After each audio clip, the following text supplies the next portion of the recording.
We are live. Welcome, welcome. I am Melissa Miller, and we hope you all are doing well and staying safe.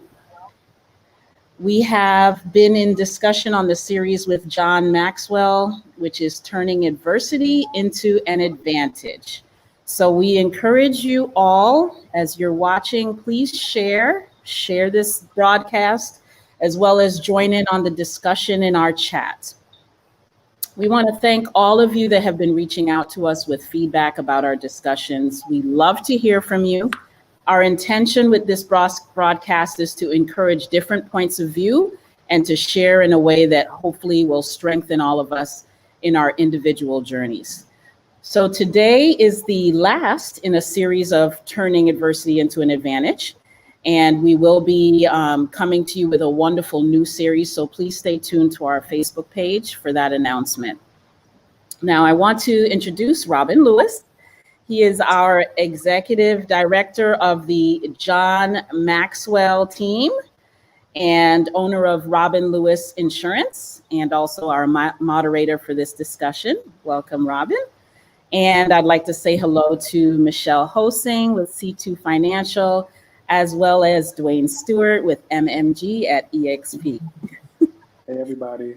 I like to remind everyone that the great thing about these talks is that we do not get these questions ahead of time. So that's great.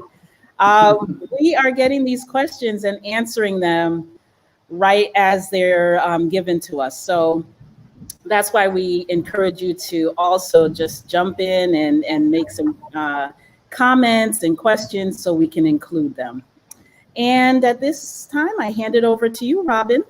Hey, thank you, Melissa. Thank you. Good to see you again, Michelle, Dwayne. Good to see you guys. Hello. Same here.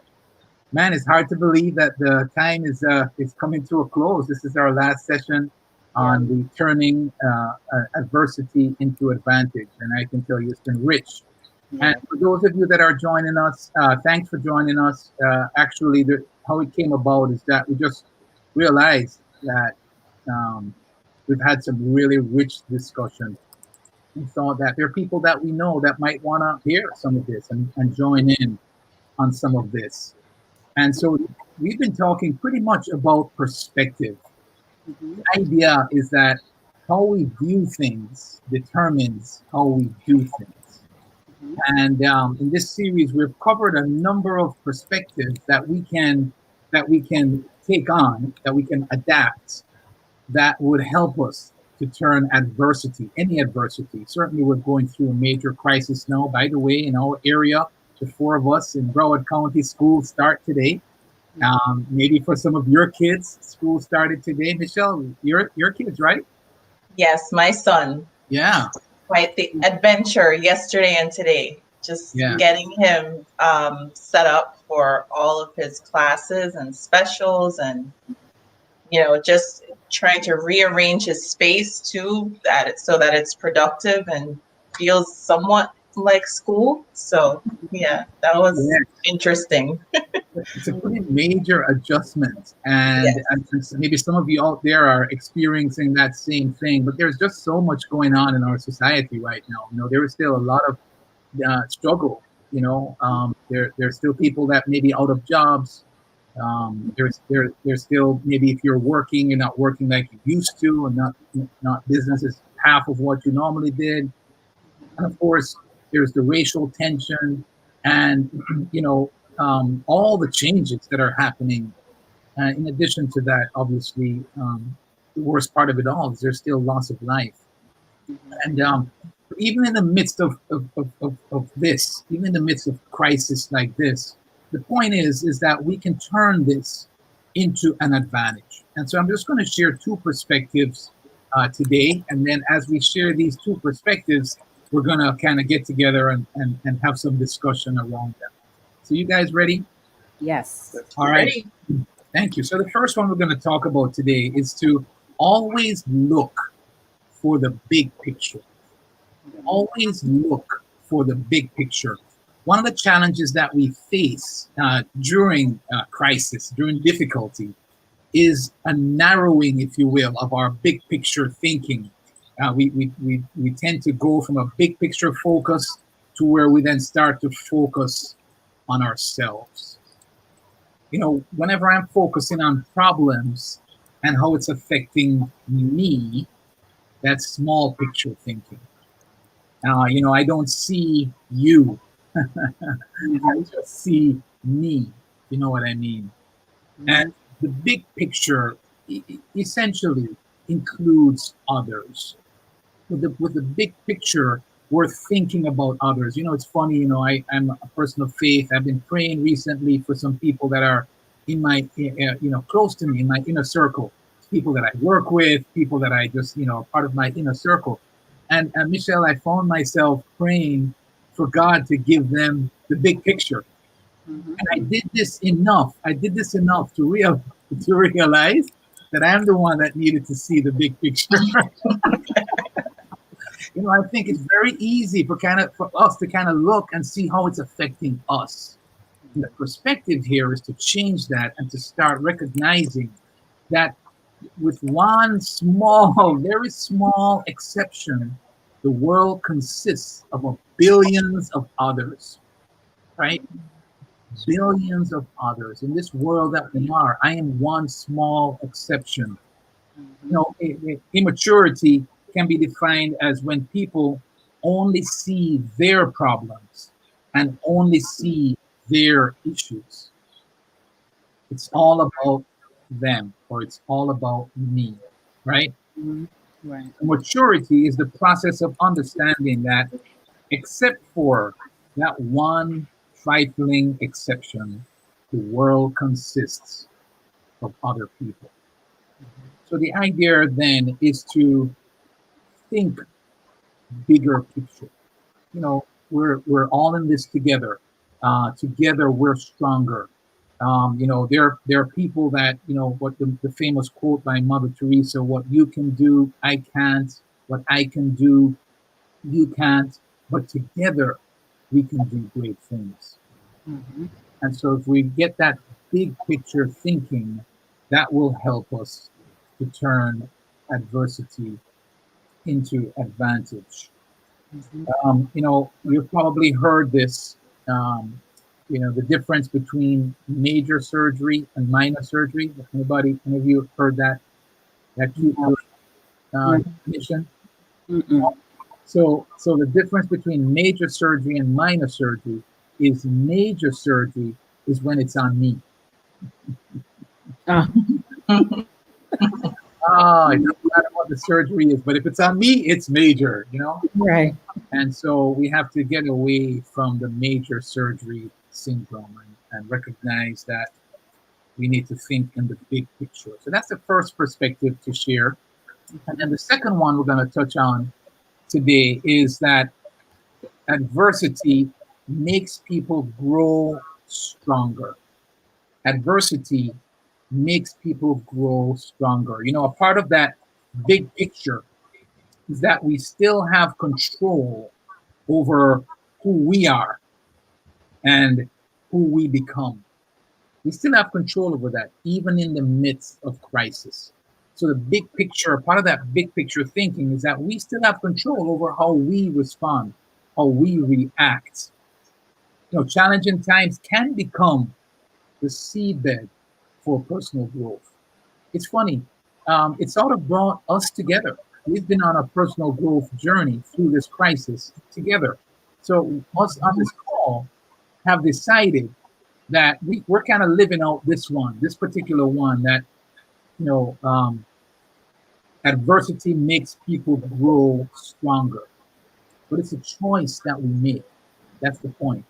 We have to be intentional about that, because usually it's what we tend to do when there is a crisis is to take the path of least resistance rather than the path of, personal growth. It's a little uncomfortable. It might put us out. We have to take time away. We're being intentional about growth. And so oftentimes during times of crisis, we might not go in that direction. If you're this idea of growing is just like a muscle. Our willpower, for example, that's one of the ways that we can grow during crisis.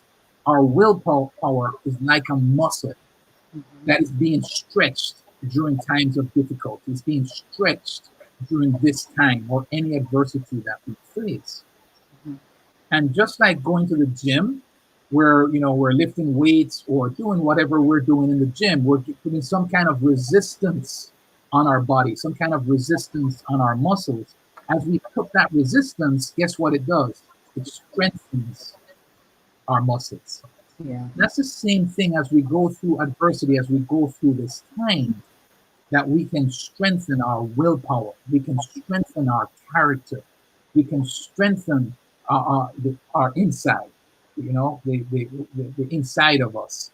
I saw a poem and I wanted to share with you. It's entitled "What Made Me Strong." So I captured it and I wrote it down here. I just want to share it with you now. Just a poem, short little poem about what made me strong. Here it goes.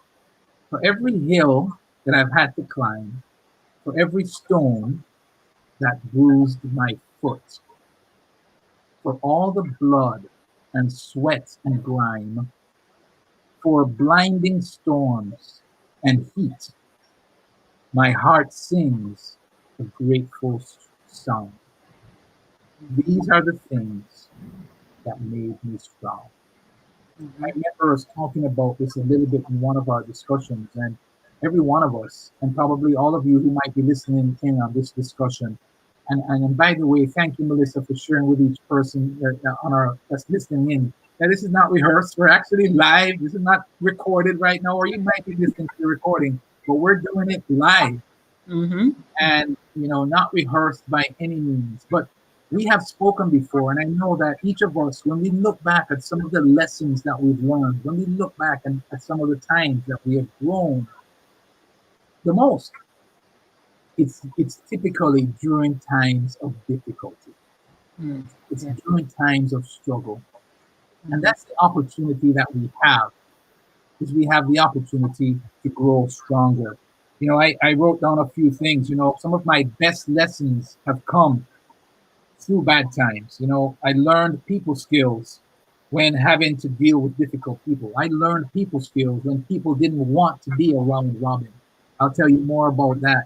I just wasn't one of those popular guys, and I learned people skills as a result of that. I learned leadership when people weren't following me. There was a time in my organization that I lost 40% of our team. They left. I shouldn't say lost. I should clarify that. They left. And so poor leadership right there, right? Well, I learned leadership when people weren't following me.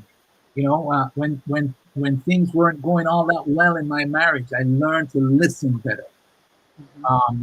During the failure of a partnership, I learned that you have to take the high road, and you still have to love people regardless of what might happen in a situation or what they might say to you, and so on. These are just some examples of lessons that I've learned, how I have grown as a person as a result of struggle or difficulty. Now, I'll close this one just by sharing a story. I actually heard this from John Maxwell. This was a very high-level executive that John was talking to, and this is somebody that is been through a lot of struggle, ups and downs, all different types of things that have happened to him. And so John asked him, if you had it to do over again, what would you do differently? We can't go back, right? But he was just asking him, if you had it to do over again, trying to pull out some of the lessons that maybe you've learned and that type of thing. What would you do differently? And the answer that the guy gave stunned John. And what he said is that I would not do any of it over. He said the reality is that those things that have happened in my life have made me the person that I am today. Those things that have happened in my life has built character, has built my character, has made me a much better person, has built me on the inside. And so that perspective is the last one, that we can grow, that adversity makes people grow stronger. And so as we do this, what happens is there might be lessons that we learn and we grow stronger and become better people during this time. That might be the very thing that will help somebody change their life in some way, help pick them up or put them on the right course or do something that's going to have a positive impact on somebody else as we get through this. And the reminder as we close down, guys, this is for just the four of us. You know, I'm proud of you and I congratulate you. And we are going to get through this. And the ones who take the time, like you have, to invest in yourselves and to consider that we have a choice. How we view things determines how we do things. And especially as leaders, how we do things does a lot to affect those that are around us. So that's our teaching for today. Very good. So the one is that always look for the big picture. Yeah. And then two, adversity makes us grow stronger. All right, Michelle, how was that? Excellent. Yeah. I agree with a lot of that. Good Awesome. job. All right, very good. So let's have some discussion around that now, right? So the idea, this is really the meat of everything, actually, as we know, the four of us. I'm saying that for our listeners. I learn more from actually your perspective each time we get together like this. And so we're just going to have some questions that causes us to think a little bit and to kind of flesh out some of the things that we just learned. So, Michelle, I'm going to come to you with this first one. Okay. Why do you think that our default response to a crisis is to shrink our perspective to just ourselves? Why do you think our default response to a crisis is to shrink our perspective to just ourselves? I think people just we're just so into ourselves, right? Just to be frank, I think we all are.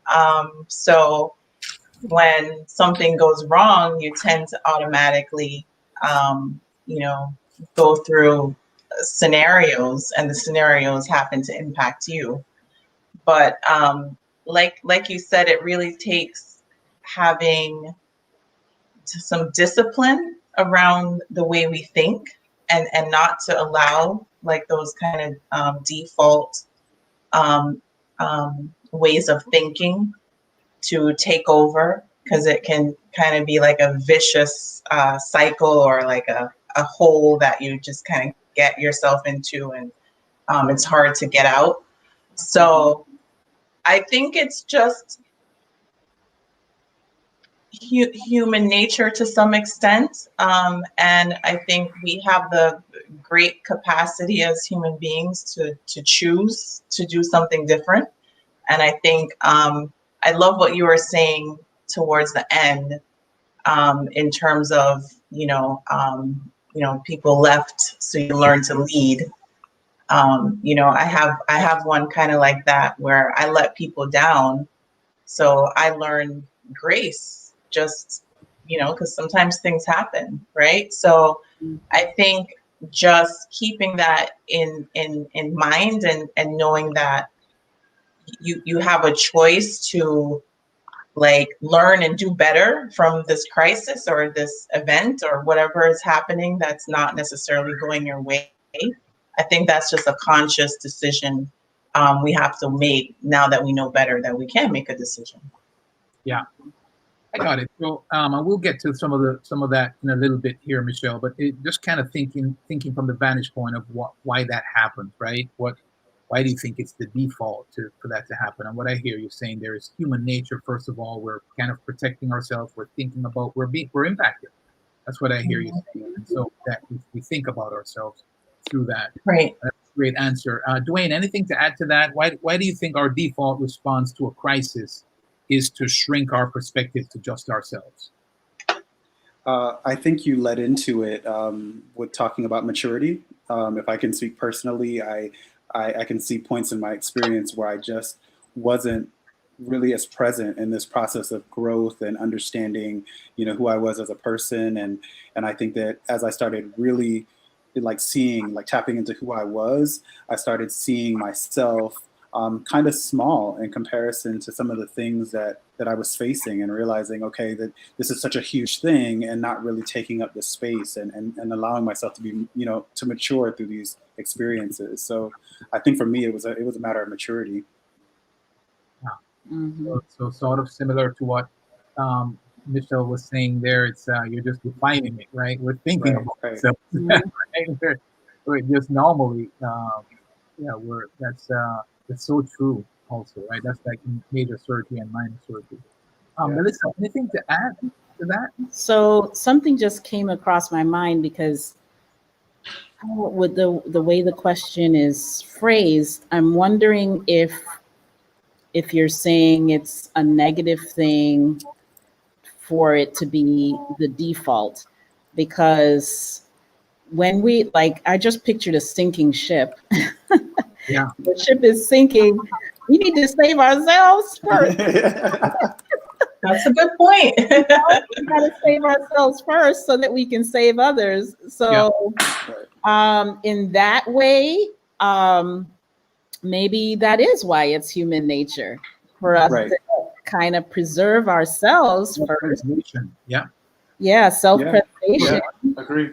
So that we can be able to help others. Because I think we all care about other people. Exactly. But ourselves and our family is usually the top priority. Yeah. It's true. Mm-hmm. Very true. Good I point. love that perspective. That's true. Yeah. True. Awesome. All right. Thank you for that. Yeah. All right. So, Michelle, I'll come back to you on this one. Okay. What are some big picture truths that people often forget? What are some big picture truths that people often forget? Oh my gosh, that this too shall pass. And it seems like things are new, like these are new crises. Oh my gosh, we've never us individually, we've never experienced this before. But if you just look back at history, and there have been things that have come along that plague the human race that's similar to COVID, Spanish flu, yellow fever, those kinds of things. So I think just putting into perspective and looking at history in the past and saying, like, we're going to get through this as a human race. And I think that is just like, that's just so meaningful to me, to be able to look back in history and say, okay, this is not new, and this too shall pass. Yeah, that's good. Robin, can you repeat the question again? Yes. So the question is, what are some big picture truths that people often forget? What are some big picture truths that people often forget? And Dwayne, I'll come to you with that question. Thank you for that. One of my personal truths is that nothing just happens. So not seeing things as events that happen to us, but seeing them as opportunities. So everything that happens in my experience, I'm looking at it as not something that just happened. It's something that I can learn from, that I can grow from, that I can embrace as an opportunity. So when I look at it, I almost get excited when the things that happen that present themselves as problems come, because I'm like, this is something that I have an opportunity to solve, right? Like, this is something that I can work through or walk away from or grow from, or I can get some insight about myself that I didn't know, So if I sit in that as a truth, I say, wow, it was a tough week, but I learned that I can get through tough times, So that's what I try to lean on, that nothing just happens. Yeah. So another way of saying that is everything happens for a reason. Everything happens for a reason, right? Yeah. There's purpose in everything. Yeah, that's a big truth that we, that's a good one. All right, Lisa, same question to you. So I would say there's a phrase that I like so much that I heard one time, and it says, "You're not whipped unless you quit." Yeah. And I just like that phrase so much, just because, you know, when you're getting beat up, it's just so easy for you to just want to give up and just feel like you're defeated.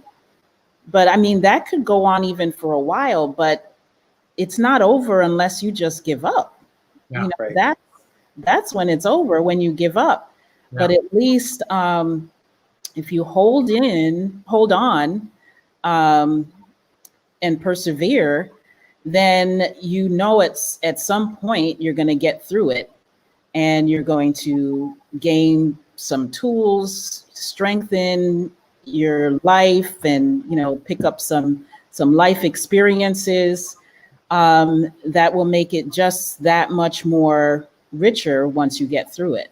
So I just always try to encourage myself, because it's so easy when you're like in a cave to just not be able to see anything at all, Yeah. any way out. But that's the main thing, is that you just cannot quit. That's the truth that I've learned. Just don't give up. Yeah. And eventually you'll come through on the other end. That's good. Mhm. Notes. I like the way you guys put them too, right? Nothing just happens. This too shall pass. You're not whipped unless you quit. Those are Yeah. quotes. Put those out on social media. Mm-hmm. Michelle, I know you have another one for me, so I'm coming back to you with that same question. What are some big picture truths that people often forget? Have you thought of another one? I guess I can expand a little bit on, or give my thoughts on one that Dwayne said, because I really love that one too, that things just don't happen. I don't believe anyways. I think sometimes, and it goes back to the first question you asked about it being more than about ourselves, you know. I think we tend to lose sight of the purpose in things, and things happen for a reason when we just, like, you know, kind of stuck in our own little world. But I think if we realize there's a purpose and there's a reason and there's a domino effect, and, you know, that we sometimes in our limited view, we can't predict, we can't see, but we have to have a certain abiding faith and know that, like, there's good out of this. You know, there's something, so maybe not for me, maybe not for my family, but, you know, there's some impact that maybe I can't see, but there's something out there, and I have to have faith and just really trust that and feel good about that, no matter what circumstance. And that's a hard thing to do when you're going through something that's horrible, right? Yeah. But I think that's really what the crux of what faith is. Yeah. So that would be my second one. And also, Robin, I have a couple shares here from our social media group. Chad shared a quote by Mark Twain that says, "Half the things you worry about don't ever wind up happening." It's so true. And Sister Janet Holness shared two quotes: "Hope must always be kept alive, and once there is life, there is hope."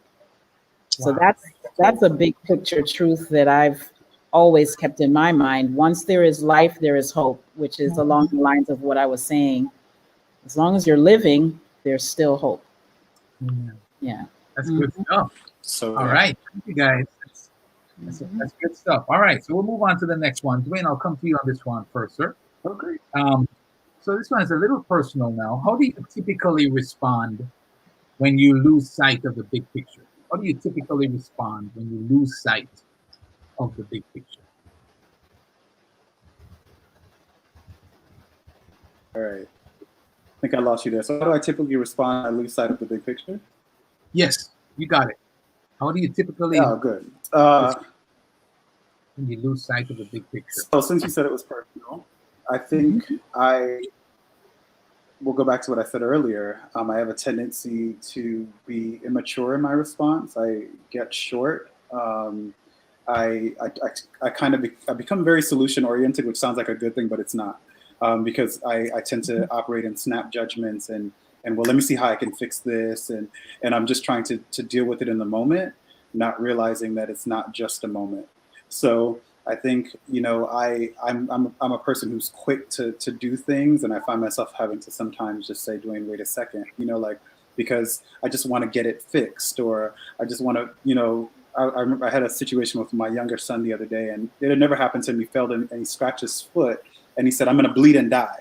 And I was just like, "No, you're not." You know, and it was for him. His perspective at 3 is that I'm going to bleed and die. I've never scratched the bottom of my foot on a brick, so I'm going to bleed and die. And so I think that happens a lot. You know, it was funny to me as a parent. But I was like, how many I'm going to bleed and die moments do I have that I forgot about? You know, so I clearly didn't bleed and die, you know, yeah. So that's kind of what I've learned to do. And just allowing myself to see that no matter what happens, I'm going to be okay. You know, like if I get it, if I don't get it, if I rise, if I fall, you know, it's good. I'm going to be okay. That's good stuff, Dwayne. Thank you for that, sir. Yeah. Really good. And I appreciate your transparency. Michelle, how about you? How do you typically respond when you lose sight of the big picture? I typically get very frustrated and short because it's like it's not going the way it's supposed to go. I want it to change now, kind of thing. Mm-hmm. So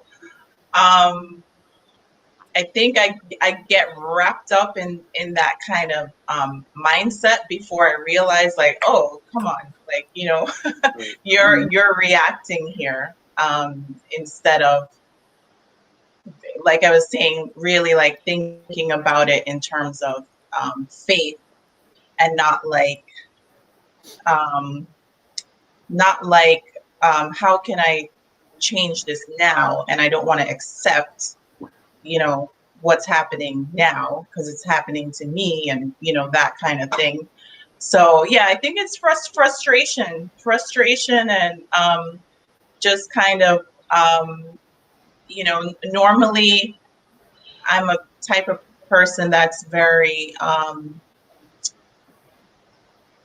what should I say? I'm very, I can figure things out, right? Like I can, like I'm losing the word, but anyways, so like I would try to like get a hold of it and like, you know, just like make it work how the way I want it to work. But you know, that's not the nature of a crisis, right? So I think it's just remembering again that, okay, you know, this is happening for a reason, and remember your faith, have faith.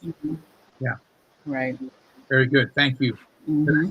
Same question to you. How do you typically respond when you lose sight of the big picture? Well, I think now that I've been through so many difficult points in my life that if I'm going through it, I remind myself, hey, if you go through this again, just remember that everything is going to be okay. So sometimes I actually remember that. But I do tend, like, if I do lose sight of it, that I do get very impatient. Sometimes I just want to bury my head in the sand. Like sometimes in business, so many things can come at you at one time. You know, so many things can go wrong at one time, and then you just want to just hide. So that's typically what I want to do. But kind of get away from it, right? Yeah, try to get away from it. But it's like after a while, you just have so many things happen, and then it works out, happens and it works out. So then now when something is going wrong, I'm like, oh, okay. So I just remind myself that everything is going to be okay. But if I do forget it, then I'm, impatient and want it to pass quickly. Yeah. I see that Janet Holness said, give yourself permission to learn from the experience. Yeah. And then Chad also added, big picture is the value of your family. Don't get caught up so much you forget sacred time. That's so important. Yeah. Yeah. So true. It's part of the big picture right there. Yes, absolutely.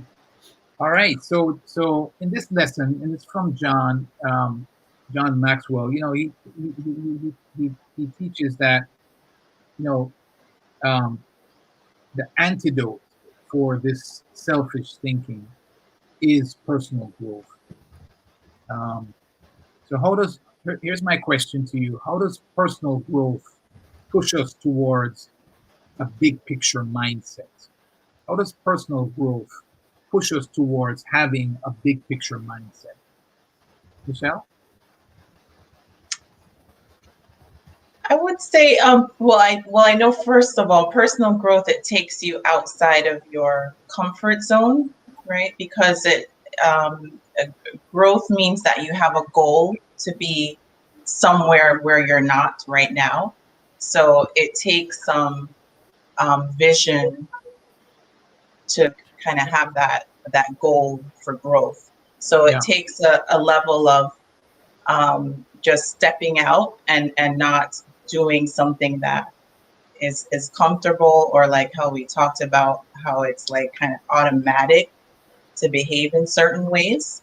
Yeah. So I think that's really why, because it forces you to be intentional when you have a plan, where you have someplace you want to get to that you're not there yet. So I guess bringing it back to your question, though, in terms of big picture, it forces you to look outside of yourself and kind of figure out what else is going on out there, right? That I'm not aligning with in order to get to the next step. That's good. So you started with vision and goals and being intentional, and then as you do that, you're recognizing that there's even more out there on the horizon for you to change your perspective. Mm-hmm. Good stuff, Michelle. Thank you, Dwayne. Same question to you. How does personal growth push us towards a big picture mindset? I really love what Michelle said, and I think that, additionally, there's a lot of recognition that comes with the growth process. I think when we start recognizing that we are kind of constantly on a journey somewhere, then we start seeing it more than just the moment. So like if I'm always looking at this as an opportunity, and that I'm building on something. So every day, every experience is a lesson learned. All of those things start to help me to kind of identify that I have a fuller potential to reach. Because I think that one of the greatest opportunities that I've had in life is to understand that this is just a moment, right? So even in the worst of situations, I'm like, this situation isn't a moment, so putting one foot before the other and seeing it me as like one speck, even in a part of my practice of gratitude, I start seeing myself as a very small speck in a very large world, realizing that I'm just one person, and I'm so grateful that even though I'm just one person, I'm very fortunate. I'm provided for. I have a lot of great things happening. So that's how it works for me. Just taking it a moment at a time, and every day just putting one foot before the other. Wow, that's really good stuff, man. What I hear you saying is, as you grow, part of the growth means you're growing as a person, and as you grow as a person, you're seeing that there's a whole lot more, and that like what the quote where there's billions of other people other than me, right? Mm-hmm. And how I am a part of that. That's good. That's good. Because that's what growth really is about. That it's thinking higher, thinking bigger. Thank you, Dwayne. Yeah. Melissa, same question to you. How does personal growth push us towards having a big picture mindset? Yeah, I mean, it's just about experiences that help you to grow as a person. And so, the more experiences that you have, it's because I remember maybe, 10 years ago, the type of person that I was 10 years ago, my mind was a lot for lack of a better word, I had more of a narrow mindset. But when I just think about through the years since that time, how each thing just made me stronger and took me to the next thing. I know that where I am now, the things that I'm able to go through, and the way that I think now, it was impossible for me to think that way 10 years ago. So I think that personal growth comes through the many experiences that we go through, and that allows us to have a more broader view of things. So yeah, I try to be intentional about my personal growth now. It used to be that I fall into crisis, I fall into difficulties, but now I don't want to wait for the difficulty to be able to grow. I want to also, I read, different books, and, having discussions like this is so helpful for you to just learn from other people's experiences, because you don't necessarily have to go through an experience to be able to grow. You can learn from other people's experiences and their points of view to help you to broaden your view. Yeah, very good. Good stuff. So we don't even have to wait for it. Exactly. And I have 2 comments. I have from Todd, said, life is a personal journey filled with our personal hurdles and growth. Always good to remember you are where you're supposed to be. And that is so true. It's like you're exactly where you're supposed to be. That's right. Is so good. Yeah. So Love good. that. Yeah. Let's get Todd on here. Yeah, Todd. And then we got from Janet Holness, not just a now experience, but the journey is to propel you into the next realm of growth and maturity. So there's no skipping steps, it's like, and that's what I was just saying, like 10 years ago, it's like, you can't just expect to grow all at once. It's a process. Yeah. So you can really see how every single thing that you went through brought you to this point. So and 10 years from now, you're going to look back and say the same thing. So yes, this is so true. Yeah. And a couple more comments. Chad Hanna said, big picture is long-term. Personal growth is daily. Daily leads to long-term. Wow, true. We got some nuggets. We got some heavy hitters in the comments today. Yes, the comments are good.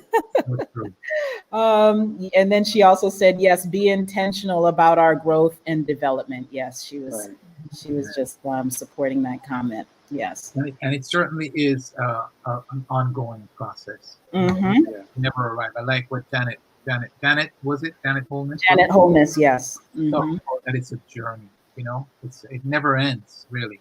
I think life is about growth.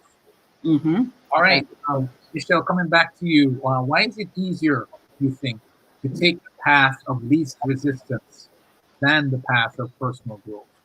Why is it easier to take the path of least resistance rather than the path of personal growth?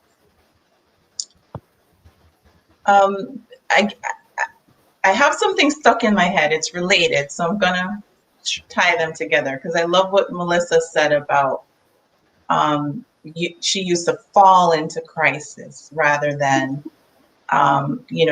being prepared.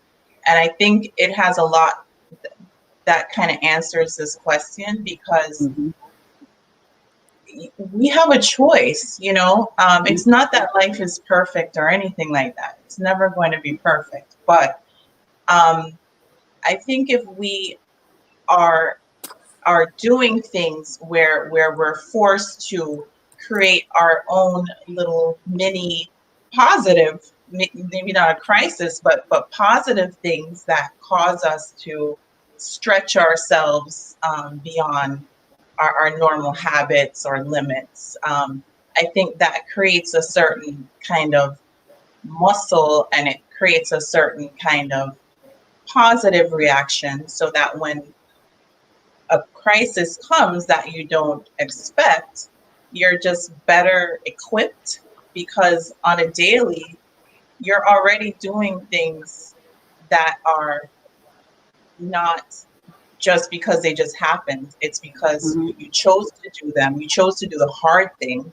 I think it's Todd that said daily, you choose to do the hard things, little hard things every day. So when this big thing happens, it's kind of like, I got this. You know what I mean? And not that it still doesn't impact you, no, but it just makes you have that perspective and know that within yourself that you can handle it, because you do, you know, these small little practices every day. Maybe it could be just going to the gym when it's not fun, easy, you don't feel good, you know. Maybe it's eating properly when, you know, there's potato chips in the pantry. For my son, I'm choosing not to do that.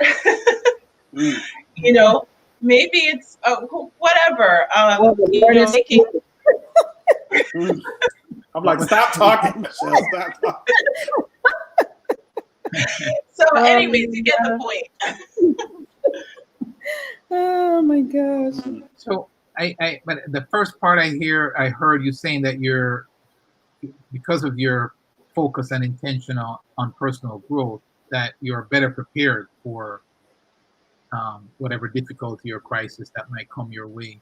But I didn't quite hear how you tied it in with why it's easier to take that path of least resistance.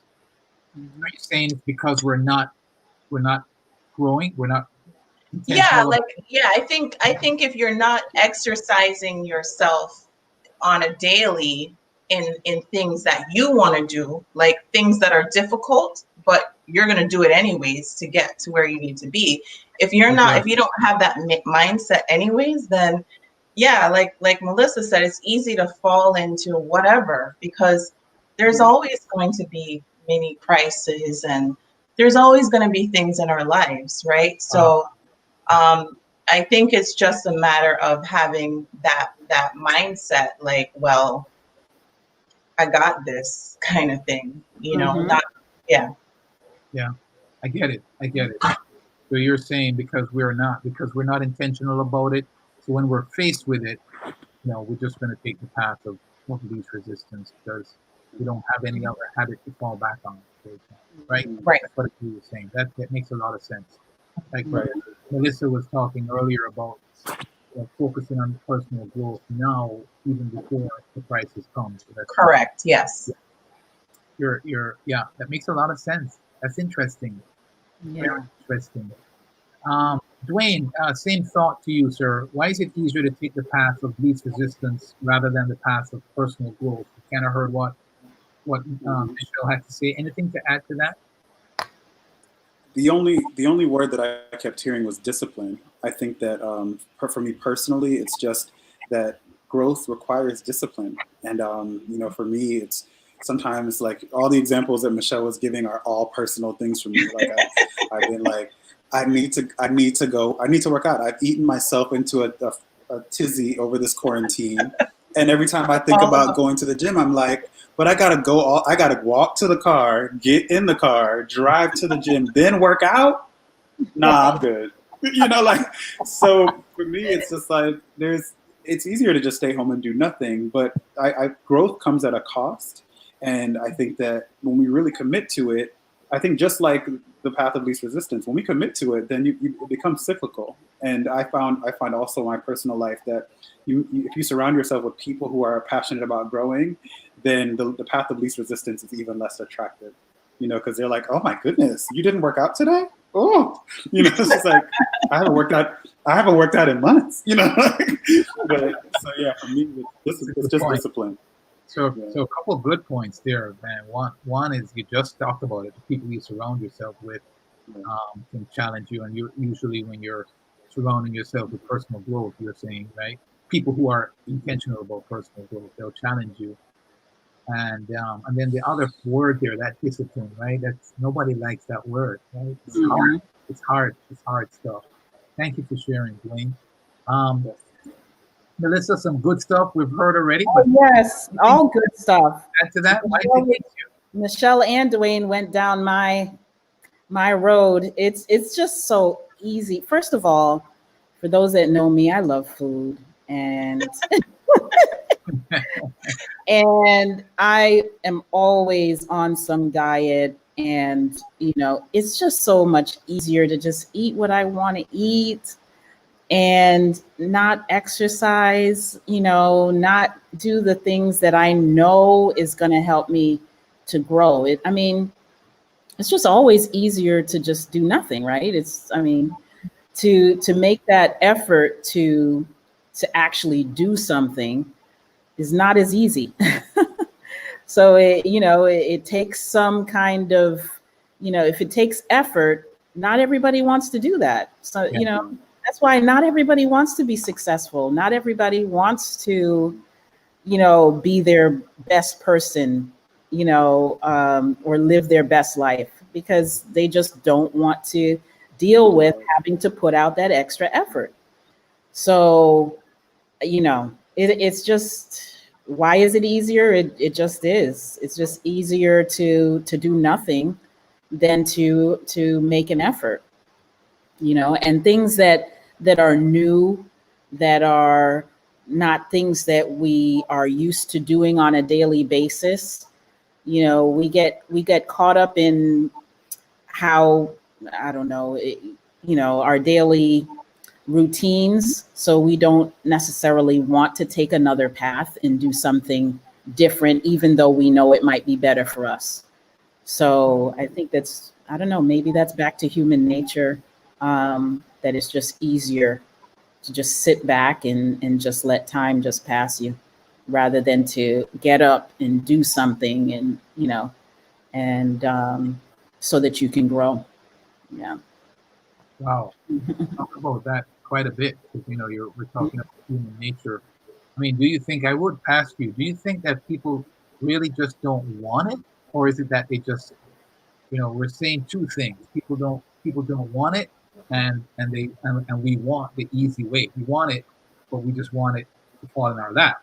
I think people really don't truly want it. Like, there's people that they don't want to be a success because they equate success to people that lie and cheat and undercut people. So they're like, no, I don't want to be at the top. I don't want to be successful, because those people, they do this and that, and they do bad stuff. That's why they're successful. That's a mindset that a lot of people have. That's so they'd rather be broke and unsuccessful, because to them, they feel that that's more, what would you say, more worthy? Virtuous. Yeah. Virtuous is the word. They feel that that's more virtuous than actually making an effort to progress and to grow. I've heard people say that. So that's good stuff. Mm-hmm. I do want to go to, there's two questions that I want to ask. So we don't have much time left. So, oh my goodness, time is fast. Do you want to get a comment in real quick, Melissa, from Janet? Oh yes, hindered by the grind of life, human proclivity too. So that's important. And then she also says success might even equate hard work too. Yes, that's true. Janet, you lost me on that one. I have no idea what is the word? I can't even. Proclivity. I'll let the teacher answer that. Break that one down for me. That's for another time. It's our human tendency. Human tendencies. Yes, that's a good way to do it. Thank you. Thank you. Janet is very well traveled. You have to excuse her. No, everyone needs to be excused. All right. So two last ones. And Michelle, I'll come to you first. So just try and do this one as quickly as possible. What is one area of your personal growth that has suffered during our current crisis, and why? What is one area of your personal growth that has suffered during our current crisis, and why? Like, I can share with you. You ready? Go ahead. Yeah, go ahead. She's like, no, you go. I was just going to say, for example, I know one thing that has suffered is my reflective time.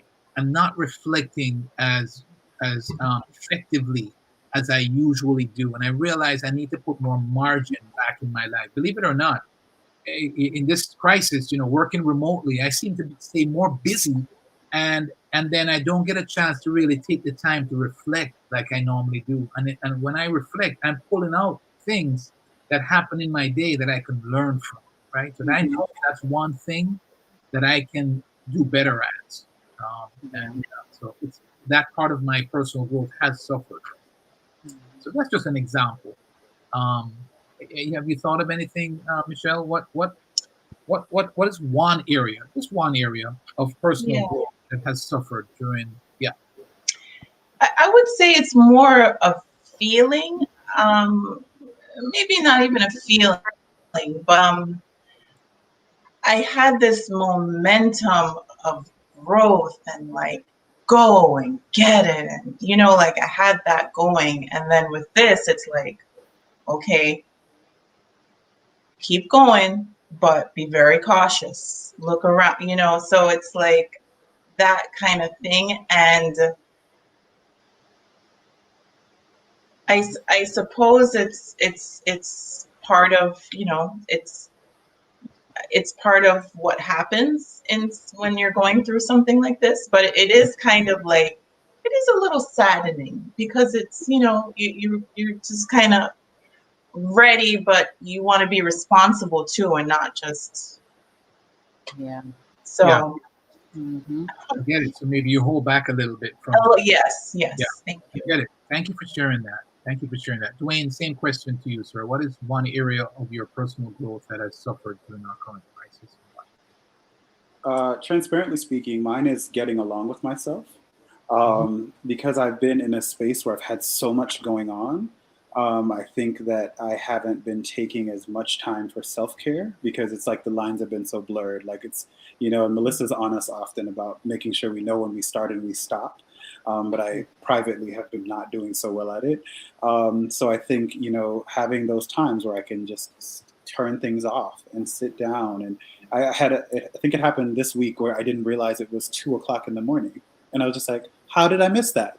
Why am I still awake? It was just like, I need to go to sleep, so it's just, that suffered because the quarantine being in my home for blocks of time has not given me the hard stops and starts that I used to have.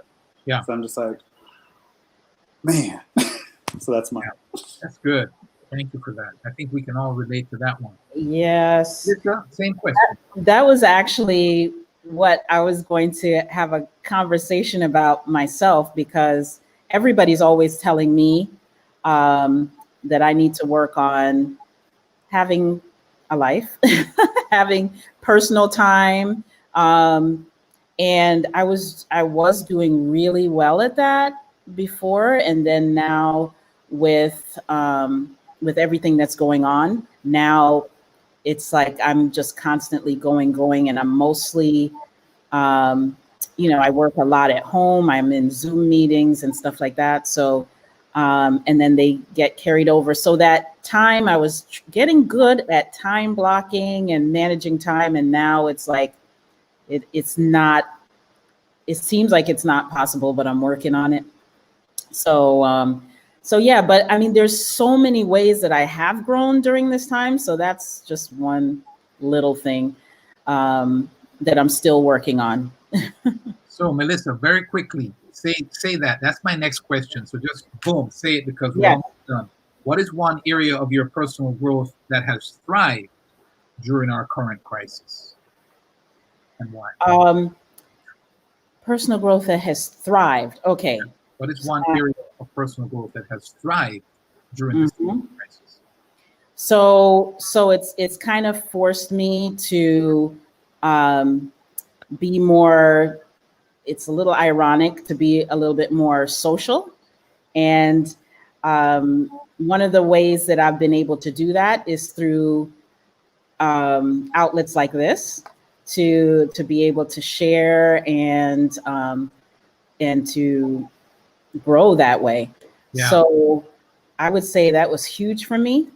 I knew what Zoom was before, but now, man, this is, doing live broadcasts and stuff like that. I mean, I really wasn't doing that before, and being able to do that now and to have, forums like this has really allowed me to grow in a great way. So that's right on. Yeah. Thank you. Melissa, do we have time or do we need to stop? Can we hear from Dwayne? Yeah, let's hear it. Let's hear from Dwayne. Let's see if Mine is short. I've just embraced fear. There are a lot of things that I was afraid to do because I'm like, what if I fail? I don't want to try it because what if it doesn't work out? And I'm like, hey, what have I got to lose? So and so far, some of those things have really turned out well. So for me, that's been a thriving point for me during this period. Thank you, Dwayne. Michelle, same question to you. What's one area of your personal growth that has thrived during this time of crisis? I would say just defining processes and times for things and sequences. Whereas I think before I did have to be somewhere and go somewhere, so that kind of like led me. Whereas now it's like I'm a little bit more like, all right, this is when I do this, and this is what happens next. And I think that has allowed me actually to take on more, even though, the lines are very blurred being home. But yes, I think that it's just made me, I've become a lot more organized in the way I do my business. So. Right on. Very good, guys. One closing thought is to take from this now and choose an area of growth that if you focused on it and you grew during this time of crisis, that you knew would benefit you tremendously on the other side of this crisis, when the crisis is done. So the takeaway from today is to pick an area of growth where you can grow today during this time that is going to benefit you significantly post-crisis. Mm-hmm. So another rich discussion. Thank you very much. I hope it was good for you too. Melissa. Yes. Well, thank you again, Robin. Another great forum, guys. Appreciate it. Really enjoyed it. Hope you out there that are listening enjoyed it as much as we did. And we encourage you to, reach out to us if you do have any questions or suggestions. Feel free to reach out to us so that we can make sure to add that into what we're doing. You can email us at livetalk@mmillergroup.com. You will see it there scrolling at the bottom. And our next broadcast will be on September 2nd. And as I said at the beginning of this broadcast, we will be announcing our next series. We're very excited about it. And until then, we ask that you stay safe and stay positive. Have a good night, everyone. Bye. Bye, everybody. Bye.